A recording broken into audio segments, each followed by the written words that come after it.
Hello, Gen Genies. Before we get started, Rich and I want to let you in on some exciting updates for our Patreon subscribers. Patreon is a site where listeners can pledge a small monthly amount, either $5 or $10, to support the cost of bringing you your favorite podcast. All patrons get early access to new CutOff Genes episodes before they're released to the public. And along with our undying gratitude, you'll also be able to join our special patron-only Facebook group. But the most exciting new perk is exclusive access to essays I'm writing from my upcoming memoir. And you guys can help me be editors. New Patreon supporters will also get a shout-out on the podcast. Rich and I enjoy bringing you the CutOff Genes podcast and would mean so much if you would consider supporting our labor of love. Just go to patreon.com/CutOff Genes podcast. Thank you all so much, my Gen Genies. And now, on with the show. Is your family tree a mystery? Are you fascinated by genealogy? Well, hip, hip, hooray, let's talk DNA with Julie. The truth is in your genes. In CutOff Genes. Welcome to CutOff Genes, the podcast that helps you find your truth using nothing but DNA. I'm Julie Dixon Jackson, and I'm a genetic genealogist, henceforth known as a Gen Genie. And I am Richard Castle, the co-host and producer of this podcast. Welcome to the last episode of Season 6, Julie. Amazing, yes. I told somebody we were at the end of 6th season. They says, "Oh, you've been doing it for 6 years?" I said, "No, I don't think it's been 6 years." I said, "But our first season was like 100 episodes, so it felt like 5 years, and then we probably did it." It's been 4 years, I think. Has it really? Has it 22? Yeah, we started in 2018. Oh, my goodness. Well, happy anniversary. Happy anniversary. Happy anniversary. I love that you know that. That's from the Flintstones, right? Yes, but I don't know if that's where I got it from in the first place. Fred buys Wilma a hot piano for her for their anniversary, and a hot piano. Well, it's stolen because he couldn't afford to buy one retail. Yeah. Wow. Yes. You know, the only song that I really remember specifically from the Flintstones is Here We Come on the Run with a burger on a bun. Oh, the Flintstones. Good times. I also remember the song that Anne Margrock sang. Oh, and Margrock.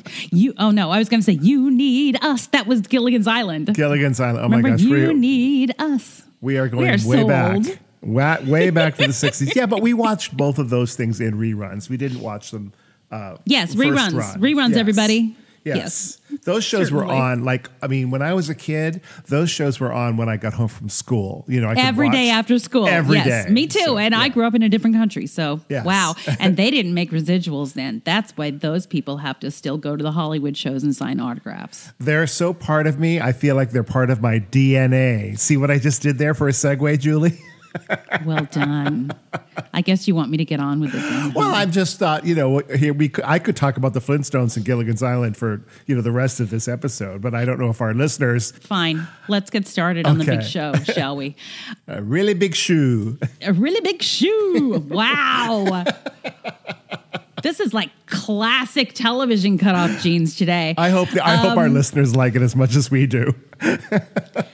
Some do, some probably not so much. Well. Let us know, guys. Leave us a review. We're kind of low on reviews right now. We could sure use some ratings and reviews. Yeah. I can't promise that we'll change anything based on your review. That is true. We will listen and read it. Yeah. Okay. Update. Okay. Per our last episode regarding my lost marriage certificate. Yes. I did find my marriage certificate eventually. Where was it? In my house. I don't remember. You don't remember? It was just in another pile of papers somewhere where I keep some things and then some, I'm clearly not very good at keeping files. But it was supposed to, I'd taken it out at some point. Anyway, I found it.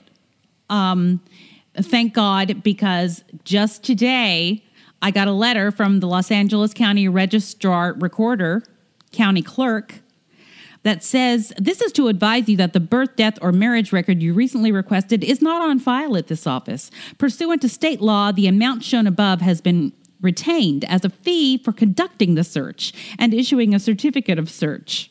So this is a certificate of search, but they couldn't find it. So I paid $17 for them not to be able to find it. And then they said you may be able to obtain a copy of the record from the agency listed below, which is the Department of Health Services in Sacramento. But I have to pay $29 for that one. Oh my gosh. If they even find it. But as far as the state is concerned, we're not married. Luckily, I have a certificate that says we are, but they can't find a record of it. That's so weird. I mean, that's disturbing, especially somebody who relies on records. I was just going to say, like, you spend so much time going through these historical records, some of which are like handwritten, right? Because they predate the whole digital, computer era. And exactly. And just from things that we've talked about where records have been transcribed incorrectly, but those are the official records, and you just have to kind of piece things together. But like, what about missing records? Yes, they can't find any reference to it. That's what's so, and I know that they had it at one point because I have the record. Thank God. Right? Is there like a number on it on your marriage certificate? Like, do they give it? So maybe you could say, hey, why don't you look for this number? Yeah, you know what? That's a good idea. I will, when we're done doing this, I'll go and see. You wanted to find your marriage certificate so you could get your passport renewed or something, right? For my citizenship. That's right. Because you wanted to vote. Yes. Because I wanted to vote. Well, that's not going to happen for another good. Now, remember, I had to. The reason this whole thing got started was because I couldn't find my green card. Yes. And so I was like, well, why don't I just get my citizenship, and I won't have to worry about a green card ever again. Right. But now, I mean, it's going to take several months for my citizenship to come through, assuming I pass the test. Yeah, right? Well, good luck with that. If I were you, though, I would probably scan or take a picture of that marriage certificate. We have done that. Okay. We have done that. Yes, we have now done, and it's back safely in the metal safe in the house. But yeah, I'm kind of perturbed at this whole situation that we live our life on records and they can't find them, and they're the ones that are supposed to be the keeper of the records. You're making me paranoid because I just thought, I don't even know where my birth certificate is. Like, I don't know that I could even find it, lay my hands on it if I needed to. I do have a passport, so at some point I did have it. Mm-hmm. So I just don't know like where in my house it would be, and my passport is so old, I've renewed it, but when I originally brought the birth certificate, I wasn't living here or the place I lived before here. So, things get moved around, and well, good luck with it, Julie. Thanks a lot. Wow. I mean, how ironic, huh? Okay, we have a little Somerton Man update. Yes. Remember Somerton Man? I do. And they found out his identity, right? Yeah, we talked about that. Yes, they did. And now and of course, immediately, as soon as they found out his identity, I built a little tree to see if I could figure out more than they had, as if they couldn't. And I didn't find out much. However, some people did. And what they have found is further evidence has emerged to corroborate suspicions that the individual identified as Somerton Man was pictured in a junior football team photo taken more than 100 years ago. Newly uncovered records from Swinburne University of Technology show that a Charles Webb enrolled at the university's precursor institution, Swinburne Technical College, as a 14-year-old in early 1920 and attended for 2 years. The birth records are the same. The birth date is the same. The address is the same. It's the same guy. And there's this picture of the under-15s football team. And so it's got a list of names on the picture, but it's not in order. So we don't know for sure which one is him. But my eyes go directly to a guy in the lower left-hand corner of this picture. There's a copy. It's in the Facebook group, guys. So go and look at it and tell me if you think I'm crazy. But I'm sure the kid on the lower left-hand corner is him. It's the same face. He has the same dead look in his eyes, which is crazy. Well. But then you look at all the other kids in the picture, and they all have a dead look in their eyes. So, because, it was the times.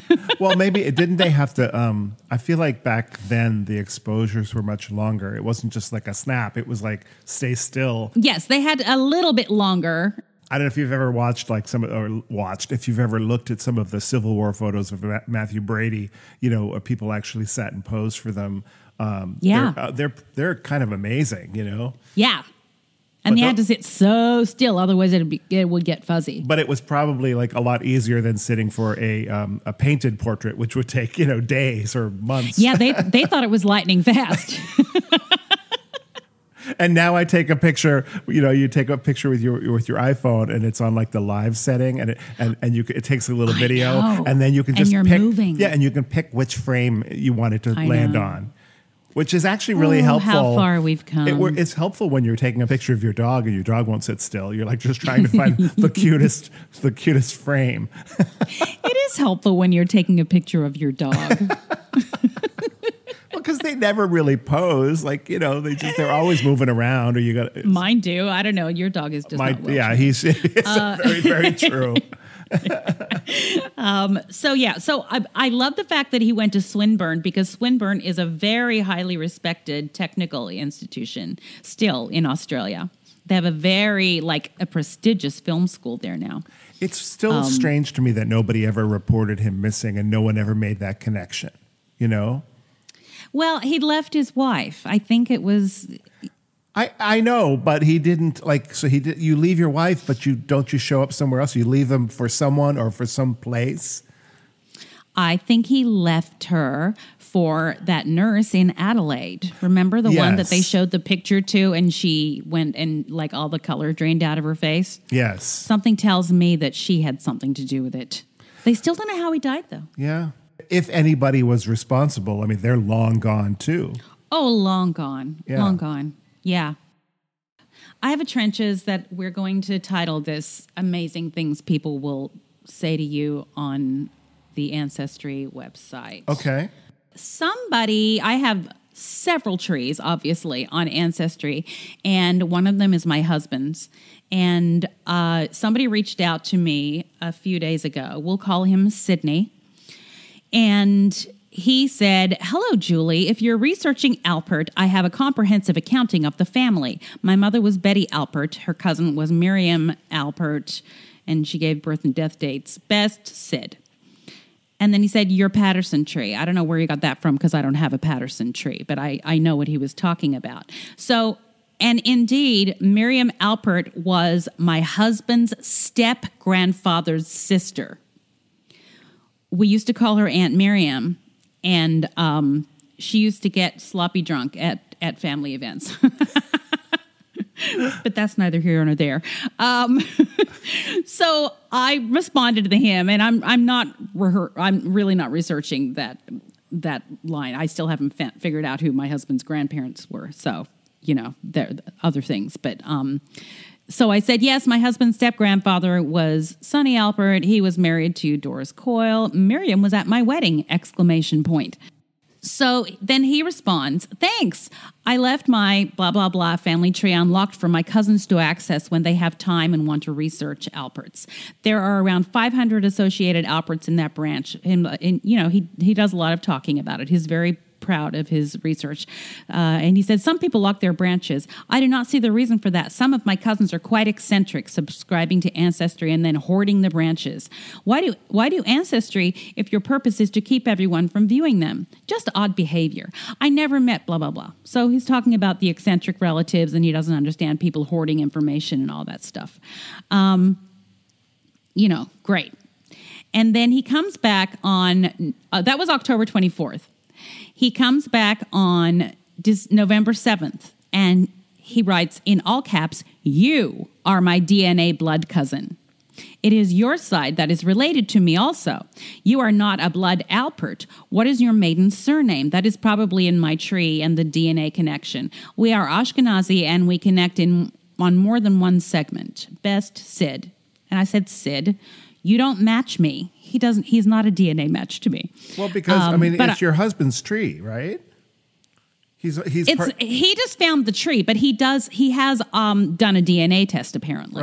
Right. And he thinks that he's found me in his DNA matches. I see. Okay. So I said, I manage over 100 DNA tests. What is the name or initials of the kit you match? So there are actually 4 kits he matched, and he gave me the initials of all of them because they're all identified by initials. They're all former clients of mine. They all happen to be Ashkenazi Jewish. And then he said, I have over 45,000 in my tree, and I do match many Dixons in my tree. Perhaps you could look at my tree. It is unlocked so you could access it. I have thousands of hours in my tree. And he listed someone named Dixon from 1904 in Texas. And then he came back and he said the same thing. I guess he forgot that he'd already sent that. Okay. But he again said in all caps, you are a DNA match. Strange. So I wrote back yesterday, Sid, I am not a Dixon. That is my adoptive name. The people that you match, that I manage, are all low matches, and because they are Ashkenazi Jewish, it would be very difficult to pinpoint how. You and I do not match at all. Then this is the dissertation I got from him yesterday. For many years, Jews inhabited the Bible Belt before World War I. Jews denied they were Jewish. They were equal to Negro. They were in Klan country. Even Elvis Presley's mother was Jewish. Gladys was Jewish. So he goes on to this whole thing about Elvis being Jewish, and the colonel didn't want him to identify as Jewish, and so that's why they hid it all. Then he goes on to talk about how he is related to Schindler from Schindler's List. And telling me all of these stories of his Jewish family, which is lovely, but I can see what he's getting at. This is the history of my family. I am not religious, however. I know history well, and I am not sensitive. I am a realist. I really do not care. I know you have interest for a reason. That is your personal choice. You can process my thoughts as you want. The bulk of Texas outside of Harris are pig-headed cowboys and are not educated. You may know some of them. There are many haters in the Bible Belt. Understood. I am an educated genealogist. I know my family, friends, and history. My tree is well over 45,000, and I have well over 1,068 living DNA cousins who are both Gentiles and Jews. They are not educated in genealogy, and I'm not interested in teaching them either. You can believe whatever you want. I've been researching for many years. I have considerable DNA Dixon branch in my tree. Best, Sid. Oh, my goodness. You got schooled. Yeah, I got schooled by Sid, the genealogist. He just sounds like, this is going to sound terrible, he sounds like a pushy Jew, and that's coming from a pushy Jew, namely myself. Well, what he was doing was touting his brilliance as a genealogist and also telling me that I was trying to deny my Jewish heritage. But I'm not Jewish. So I wrote, Sydney, I think you think I'm denying I'm Jewish. We are not, in caps, a DNA match. You match some of my former clients who happen to be Jewish. I am a genetic genealogist. I do this for a living. I connect families using actual DNA results. I have 0 Jewish DNA, unfortunately. I am not in denial. I was born in Australia and have traced all of my lines, used DNA back to at least the 1700s. Again, I am not a Dixon either. I said, I resent the implication that you think I am somehow anti-Semitic when all I'm doing is explaining to you that we share no DNA. Look to the right of this text where it says DNA relationship. It will clearly say, as it does on mine, Julie Dixon Jackson is either not a DNA match or has not taken a DNA test. My guess is that you are not as experienced as you say you are. Well, it's interesting because He's actually making up what he believes the reason to be, rather than just going on the facts, right? The fact is you don't share DNA, and therefore he thinks for some reason that you're hiding something, or that you're ashamed of some Jewish heritage, and he's giving you a history of the South and all of that stuff. But he thinks it is still not registered that I am not a DNA match. He matches 4 people whose kids I manage. Right. But I am not a DNA match to him. Anyway, he responded 3 hours after that. What do you think the response was? See you later, Jew hater. Pretty much. No, it was 2 words. Got it.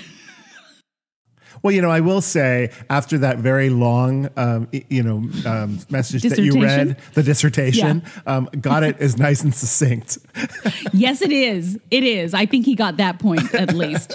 But this is, if anything, people who have hundreds and thousands of people in their tree with no sources cited those are people who get their hints, who look at ancestry hints and think that it's true without doing their own research. I see. Yeah. And that is clearly what he has done.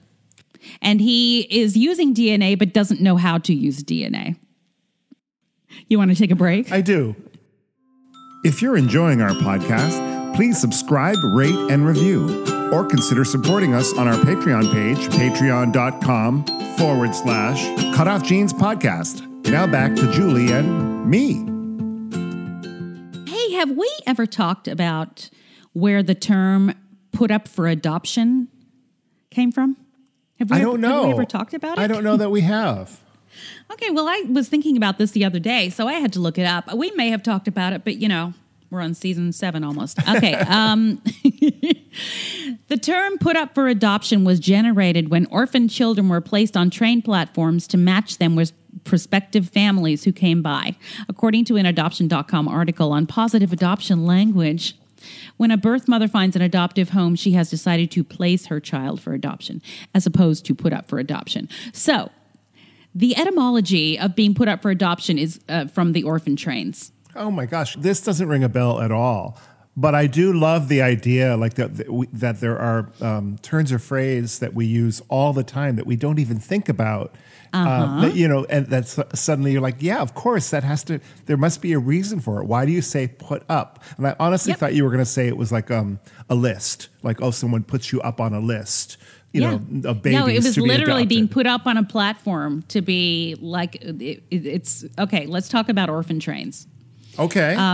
Between 1854 and 1929, the United States was engaged in an ambitious and ultimately controversial social experiment to rescue poor and homeless children. The Orphan Train movement. The Orphan Trains operated prior to the federal government's involvement in child protection and child welfare. While they operated, Orphan Trains moved approximately 200,000 children from cities like New York and Boston to the American West to be adopted. Many of these children were placed with parents who loved and cared for them. However, others always felt out of place, and some were even mistreated. Shocker. So during the 1850s, there were thousands of children living on the streets in several major cities. They were in search of food, shelter, money, and sold rags, matches, and newspapers just to survive. The children formed gangs for protection because life on the street was dangerous and they were regularly victimized. The police often arrested the children, some as young as 5 years old, and put them in lockup facilities with adult criminals. Determined to remedy the situation, the Children's Aid Society and the New York Foundling Hospital devised a program to take children off of the streets of New York and Boston and place them in homes in the American West rather than allow them to continue to be arrested and taken advantage of on the streets. Because the children were transported by train to their new homes, the term orphan trains began being used. I've never heard that either, Orphan Train. Really? Never. I can't believe we've never talked about this before. It was Charles Loring Brace, the founder of the Children's Aid Society, who first came up with the idea of placing needy children with families in the West rather than in orphanages. Brace felt that orphanages were overcrowded and gloomy places that did not teach children to become productive and functioning adults who could take care of themselves. He believed that a strong family life could help these victimized and neglected children knew that American pioneers who were settling the West could use help. And felt that an arrangement that would place children within these families would be mutually beneficial. He thought that the farmers in the West would welcome the children, take them in, and treat them as their own. Therefore, he arranged to send the orphan children to pioneer families. The orphan trains and the practice of placing children out into homes that would accept them as the precursor to the modern foster care system in the United States. Wow. The best of all asylums for the outcast child is the farmer's home. This was a quote. The great duty is to get these children of unhappy fortune utterly out of their surroundings and to send them away to kind Christian homes in the country. So they put them on trains and transported them across the country to the West. Yep. And they would go, it would be like auctions almost. Only they probably didn't, there was probably, there might have been an exchange of money, but I think it was kind of a mutually agreed thing. Like, take these kids in and they can work on your farm, but you have to clothe and feed them. Right. And house and feed them. Yeah. Right.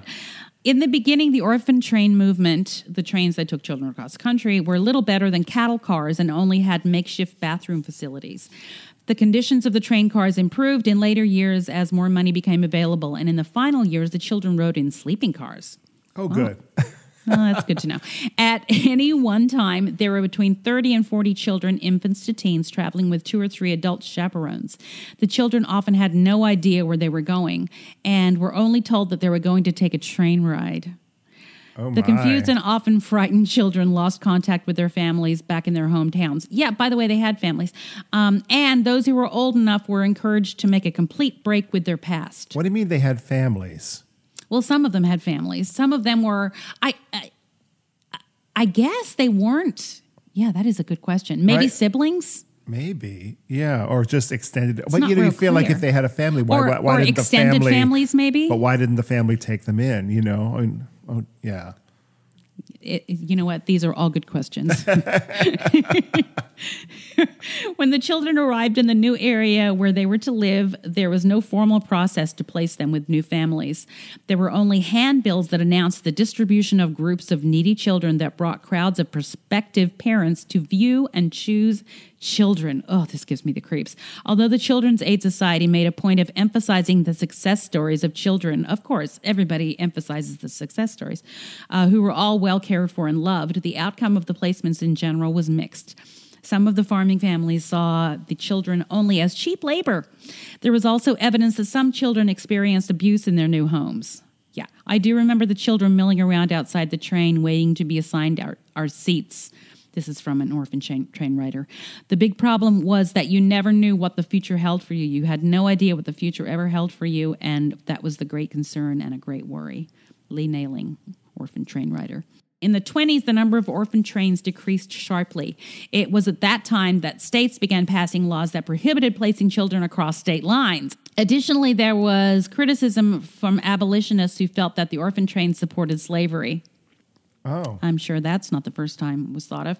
Pro-slavery advocates criticized the practice as well, saying that it was making slaves obsolete. Oh, no. Oh, my goodness. In 1912, the U.S. Children's Bureau was established with the mission of helping states support children and families and alleviate many of the factors that led to children living on the streets. In the first place, as state and local governments became more involved in supporting families, the use of the orphan trains was no longer needed.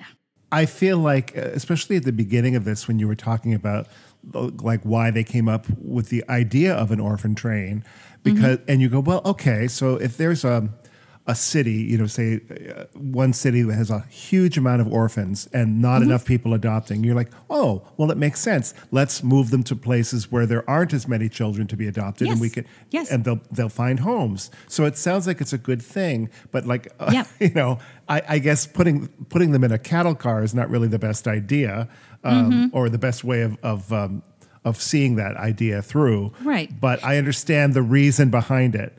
Right, and they would take them to rural areas where people had farms, and they would get free labor. Yeah. Yes. I mean, I actually remember reading that a lot of families, a lot of farmers had large families on purpose. Yes. So they could have people to help them with the farm. I mean, literally, let's let's give birth to more children to be farmhands, you know. I mean, I'm not saying they were unloved. I'm just saying it was sort of like a function of we need to run this farm. And so, yeah. Fascinating. I'm going to have to look that up. There's something really, really interesting about that because I never heard of an orphan train. There's a PBS series about it, I believe. Really? In my research, I have not gotten around to watching it, but it's really interesting. That and there's so much history behind adoption that people don't even think about. That a lot of the tenets of the like Georgia Tann, a lot of the things that Georgia Tann implemented, and Georgia Tann was an evil, evil woman. Right. But a lot of the tenets that she implemented are still like the boilerplate aspects of adoption, of modern day adoption. Wow. You know, like the changing of birth certificates and the erasing of identity and all that stuff. Right. The stuff that we're all trying to, reform now. Yes. Exactly. Thanks, Georgia Tann. Thanks, Georgia. Let's take a break. All right. Thank you for listening to Cut Off Genes with Julie Dixon Jackson and Richard Castle. You can support us by going to patreon.com/Cutoff Genes podcast. Now, back to the program. Okay, Lora K Joy is with us once again. She's not with us. She was with me. But the part 2 of her story is up now. Lora, as you remember, is the author of those 3 books for and about adopted children. And this part of the story is she talks about her eventual estrangement from her adoptive family. Great. Let's listen in. All right. So I was born in Indiana, raised in Indiana. I don't live there now, but I called the adoption agency. They said, we'll reach out to her. If she says she's interested, we'll put you in touch anonymously at first, and then you take it from there. Right. And so they still have to, at that point, they were still, agencies still do. They still gatekeep. Yeah, whoever gets to, the person gets to decide on anonymity without you even having an option. Exactly. Yeah, of course. And I'm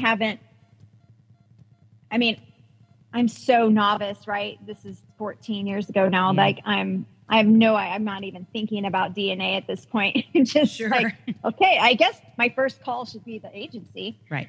And, okay, I don't know how many people have told you this on your show, but like, when I called them, they said, well, we have to go down to the storage unit to find your file. And there was a tornado. Oh, God.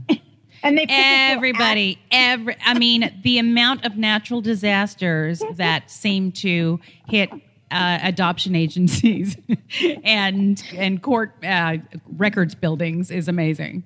It's amazing, right? So I'm like, oh, gosh, well, I hope they can find it. So of course they do. And they reach out to her, and I'm 29 years old at this time. And she immediately says yes to contact. And then we send our anonymous letters and pictures through the agency, and then we connect from there. And she said to me, I thought you would have looked before now. Like, I thought you would have, I thought she'd kind of given up on me finding her because she thought I would have done it earlier in my life. Right. And so, but she was very happy to find me. And she had her whole family knew about me, so it wasn't a secret. She didn't have to reveal me to anyone. She wasn't married. My brother, of course, still lives with her, and she takes care of him. But so that was pretty smooth. Yeah. Okay. We exchanged emails, phone call, and then she came for a visit, and we visit and call and email whenever we can. So that went rather smoothly. And of course, now I have a 6-month-old baby and a toddler, and I'm thinking I'm done. I've done all the work. I'm good to go. Right. So, but in the paperwork, I almost forgot to mention again, I had my dad's name. Right. she gave me his name. It was actually, she didn't tell me, it was just in the paperwork that I had gotten from the agency. Right. And it said that I had a brother, I had a brother who was 12 and a sister who was 10. And he was born in 1940. And I was like, that's so much work, right? I mean, so much work. Yep. Through all this therapy and all the processing and everything and having little babies. So I thought, I don't know that I need to reach out to him now or ever. I'm not sure. Yeah. But I did Google him. I will tell you, it was a little foreshadowing. I found him in that Google search, but I didn't know it was him because his birth year was wrong in the paperwork. Oh, okay. By how much? 9 years. Oh, interesting. So he told my mom, and like she's so forthright and so honest and forthcoming. Like she had no reason to put wrong information. Right. She gave me his name. So I thought, well, that's all the effort I put into it. Julie, I Googled him once and I'm like, well, that's not him or like none of these other people with the same name are him because they're definitely not the right age or whatever. Right. And this person that was one little thing can throw you completely off, can't it? Yeah. So it was 9 years difference. And I'm like, well, that can't even be like a dad or an uncle, or a brother, you know what I mean? Like I can't. So I let it go and I'm now feeling like I feel really good for myself, but I also feel like I'm the only person in the world who feels this way. Mm-hmm. And that adoption is rooted in loss, and everybody who comes to this table comes from a place of loss, and nobody talks about it. Right. So I just feel alone in this. And I know that I have a story in me, and I, for the next 12 years, sit down multiple times at the computer and think, okay, I'm going to start writing the story. But I think, well, where do I start? Yeah. What is my beginning? And who wants to read this? And how can I tell this story without hurting someone's feelings? Mm-hmm. This whole time, I'm like, I don't even know half the story, right? I mean, I don't consciously recognize that, I think, but I still don't have the whole story because I haven't connected with the other side. So for 12 years off and on, I sort of go in and out of, I need to say this. I need to say this out loud. I need to tell my story, but I don't know how. And I also feel alone. So fast forward to 2020 and COVID, and we're in lockdown. Mm-hmm. And I start seeing on Facebook adoptee groups. Right. And I thought, oh my God, these people are saying exactly how I feel. Right. They feel the same way I do. I'm not the only person.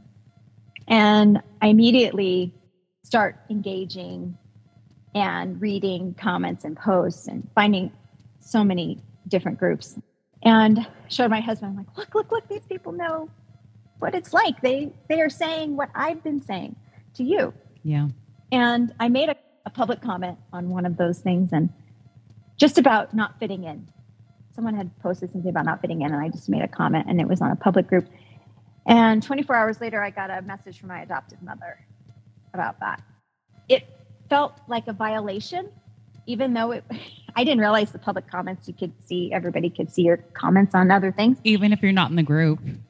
Yeah. So because it's a public group and because it was probably sent to her or because in her feed because you commented. Yeah. Okay. Exactly. Yeah. So this whole time, right, I have felt like I'm in this relationship out of obligation and only because of the societal pressure to stay there. This is your adoptive mom. Yeah, adoptive mom. Gotcha. So, yeah. So then I wish I could have separated myself when my kids were born and when I went through that process in 2008 and started therapy. But I felt even more obligated then because I had their grandkids, right? Like I felt like now I really can't break away from this. So there's an emotional, like very thin, right, obligatory thread connecting us. Mm-hmm. And then 2020 happens and I find this community and I think, oh my gosh, I'm not alone. I don't have to keep doing this. It gave me the strength and the insight to know that I could have agency in my life. Yes, agency. That's good. And speak my truth. Two things start happening at the same time. I start setting boundaries with my adoptive parents. First of all, I make that one comment and then I immediately see the problem with it being public. And so I immediately go into the private groups, only engage there. Right. And my adoptive mother she kept messaging me like, are we okay? Is this okay? Are you okay? Am I okay? Like it was this, emotional sort of. Yeah. Can you remember what her spiral. Initial response was in the first place to your comment? It was like, I think I'm sorry you feel that way or something like that. It wasn't negative, but it was still. Yes. It's not necessary. It's not her story to tell. And it's not you blaming anybody. Yeah. And right. Yeah. And I just needed space and time to start processing this. And so I asked for that. And she asked me if our relationship was over. That was her immediate question. That was where she went. Yep. Okay. And I just said, I'm not putting your emotional needs before mine anymore. I need some time and I don't know how long this is going to take. Mm-hmm. And she could not accept that. Every couple of weeks I would get a message from her on Messenger and it was really just fishing. And I said, I need you to stop messaging me here because, on Messenger, that little dot shows up when the other person's read the message. Then you can start your clock about how long is it going to take them to respond. So I knew she would see when I'd read the messages and then her clock would start about, when's she going to reply? Right. And then 2 weeks later, I'd get another message. And so finally I just said, I need you to stop messaging me here. If there is an emergency, you can text me on my cell phone. And then within 20 minutes, she called and left a voicemail and said, I've been wanting an answer and I think you just gave me the answer. And as far as I'm concerned, and your dad especially, there won't be any emergency. Oh.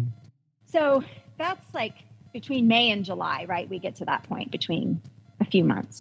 At the same time, this happens. Let me just finish the estrangement piece, I guess, and then I'll circle back to May 2020 again. Okay. So the text messages then come every couple months from that point forward. And I'm working with another therapist at this point who is an adoptee, who is adoption competent. And I'm walking through this with her as we go. And then the Christmas and then my birthday, she texted me the wrong, happy birthday on the wrong day. And as with those messages, I knew, okay, I was sort of bracing for the next one, and same started happening with these text messages. And by January of 21, I thought I need to just block them on text and email. And I can always unblock them if it doesn't feel good. And that's what I did. And each time, right, when I blocked her on Messenger and when I blocked her on text and email, I felt lighter and I felt freer because I didn't have that looking over my shoulder all the time. When's the next message coming? Throughout the fall and winter, I had told my husband and my therapist, I said, I am done. Like my actions are speaking pretty clearly here, but she's going to keep coming back until I sort of draw that final line. So I said, I need to send them a letter to just say, I need you to change your power of attorney and anything else that would, come to me and direct that to someone else. And I have pretended there's a connection longer than there really was. Right. I signed the letter. Please do not contact me or my family further. Wow. And my kids are of the teenage years and they have been in this journey with me and I let them choose to be included in that, grouped into that. Cause I'm like, you have a cell phone, you can text if you want, if you really, and they did not feel that close of a connection. So they said, that's fine. My husband and my therapist were like, your actions are speaking loud enough. You don't necessarily need to send that letter. And I thought, the longer I sat with it, I thought I have to send it for me. Yep. This is a communication for me to know that I have set that final boundary. Yeah. So finally in March of 21, I mailed the letter, and it was really just like 3 or 4 lines. It was not long.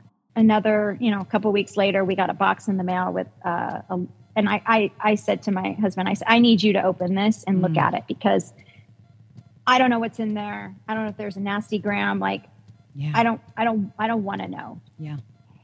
He read it. It was like a 4-page letter. And the family photos that we had sent the year prior was what they had sent back. They'd returned our family photos to us. Jeez. So anyway, I still haven't read that letter. Julie, he read it. He's like, it's not a nasty gram, but just, you don't need to read it. It's fine. Right. That's been, a year and a half now. And it's been good.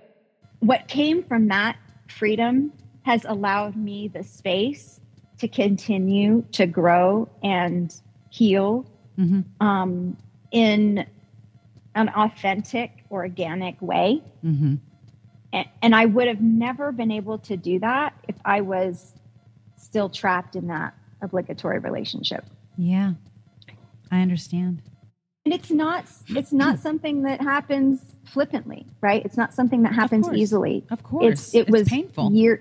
Years in the making. So circling back to May of 2020, when I found the adoption community, started setting boundaries with my adoptive parents, I said to my husband, I said, well, I think for Mother's Day, I want 23andMe ancestry. I need to do some DNA, because I can't find my dad. I mean, I didn't really look hard for him, but I want to connect with my siblings from him. Right. And I have no idea if they know I exist or anything. And I figured DNA is the best place to start. And if I can't find them, hopefully I can at least get some medical information from 23andMe. I have the maternal side, but nothing from the paternal side. That's only half of it. It's not enough. Right. It's not enough. Yeah. So I wanted to find my dad for 2 reasons. One, I wanted to hold him accountable for what he did and walking away. Mm-hmm. And I wanted to get to my siblings. Okay, thank you, Lora. There is one more part to this conversation, obviously. And as this is the last episode of season 6, I'm going to release this episode in the place of where the next episode would go, so that you can have a break, Richard, before season 7 starts. So it'll be a bonus in between seasons episode, the third part of this conversation with Lora. Sounds good. And until next season, everybody, I am Richard Castle, and you can go visit me at my website, richardcastle.com, or you can follow me on Instagram, and for now on Twitter, unless I decide to leave, at Castle Songs. I'm Julie Dixon Jackson. You can find all things Julie Dixon Jackson at cutoffjeans.com. Also, if you would like to listen to bonus episodes, which I am calling Cutoff Jeans After Dark, please join our Patreon at patreon.com/Cutoff Jeans podcast, I think is what it is. Are you impressed that I remembered that? I'm actually quite amazed, but if they don't remember, it's in the commercials. Yes, exactly. So come and listen to those episodes. You'll find stuff you will never hear in public. And also, as I mentioned earlier, please feel free to subscribe, rate, and review to the podcast. Sounds good. As we end this season, what would you like to tell everybody? The truth is in your jeans.